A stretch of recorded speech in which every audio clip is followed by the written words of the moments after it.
নৈহাটি কাঁঠালপাড়ায় সাহিত্য সম্রাট বঙ্কিমচন্দ্র চট্টোপাধ্যায় ১৮৭তম জন্মবার্ষিকী উদযাপনের দিন উপস্থিত হয়ে তারই রচিত দেবী চৌধুরানী উপন্যাস অবলম্বনে অভিনেতা প্রসেনজিৎ চট্টোপাধ্যায়, শ্রাবন্তী চট্টোপাধ্যায় উপস্থিত হয়ে তাদের প্রিমিয়ার শোর আত্মপ্রকাশ উপলক্ষে সাংবাদিক সম্মেলন করলেন। ২০২৫ সালে মুক্তি পাবে বলে জানালেন অভিনেতা প্রসেনজিৎ চট্টোপাধ্যায়। ভবানী পাঠকের চরিত্রে অভিনয় করবেন প্রসেনজিৎ ও দেবী চৌধুরানীর চরিত্রে অভিনয় করবেন শ্রাবন্তী বলে জানালেন এই সাংবাদিক সম্মেলনে।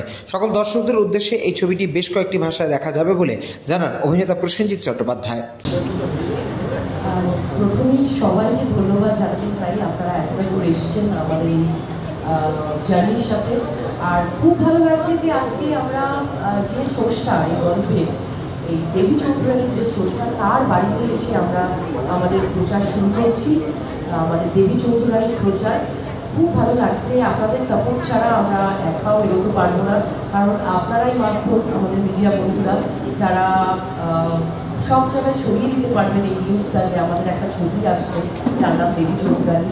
আর আমি ভীষণভাবে কৃতজ্ঞ আমাদের পুরো দেবী চৌধুরানীর টিমের কাছে।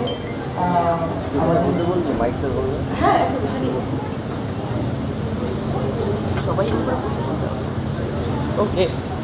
তো আমি ভীষণ কৃতজ্ঞ যে আমার প্রডিউসার, অবশ্যই এডিটেড মোশন পিকচার সৌম্যজিৎ, আর মানে শুভ্রজিৎদার কথা বলবো, যিনি ভেবেছেন আমাকে এই চরিত্রটাতে, দেবী চৌধুরানীর চরিত্রে, তাকে আমি ধন্যবাদ জানাই আমাকে কনসিডার করার জন্য অ্যাজ দেবী চৌধুরানী। আর সব থেকে যাকে মানে আমি যে আমার অভিভাবক বলা যেতে পারে, আমার যার হাত দিয়ে এই মানে ফিল্ম ইন্ডাস্ট্রিতে আসা, যার সাথে আমার ক্যামেরার সামনে প্রথম মানে দর্শকের সামনে আসা, তিনি হচ্ছেন আমাদের সবার প্রিয় রূপাদা। তার সাপোর্ট ছাড়া সত্যি এই ছবিটা হয়তো আমরা এগোতে পারতাম না। আর আমার পাশে যে দুজন আছেন, দুই নারী শক্তি, বিবৃতি এবং দর্শনা, অসাধারণ কাজ করেছে। মানে আমি অভিভূত, আপ্লুত। আমি কেন বলছি, কারণ আপনারা যখন হলে দেখবেন, ট্রেলার তো দেখবেনই, তখনই বুঝতে পারবেন। দারুণ, সবাই ভীষণ পরিশ্রম করে কাজটা করেছি।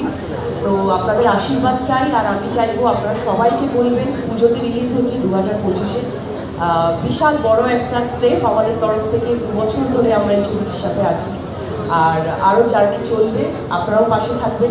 থ্যাংক ইউ সো মাচ এতটা দূর আসার জন্য। Thank you. দিদি ভাই, একটা ছোট্ট করে ডায়লগ শুনতে পারবো আমরা?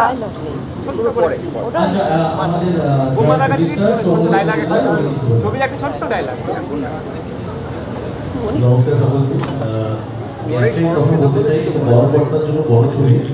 তো ভারত সরকারের আমাদের অনেক হেল্প করেছে।